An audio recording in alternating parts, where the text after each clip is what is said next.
Nə olub? Sultanın ayağı sınıb. Əşi qoca atdı. İnanma sağala. Heyf. Yox. Ciddi bir şey yoxdur. Biraz zamana var ama sağalacaq.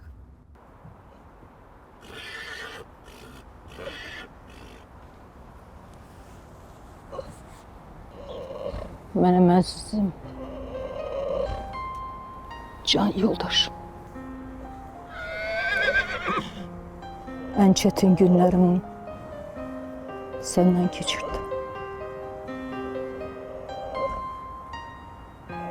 Mənə ilk gəlişini xatırlayıram. O günkü kimi yumuşaqsın.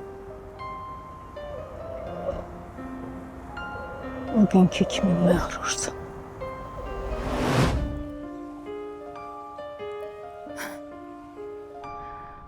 Ne güzel attı bu.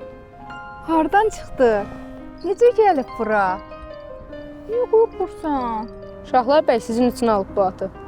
Mənim üçün Necə Ülfət, bəyəndin? həm də çox. Belə gözəl atı bəyənməmək olar. Həm də sən bilirsən axı mənim uşaqlıqdan arzum olub ki, bir atım olsun. Və artıq o mənim nəhayət. Şahlar bu atı sizin övladınızın şərəfinə alıb. Mən onu çox sevirəm və də hər zaman sevəcəm.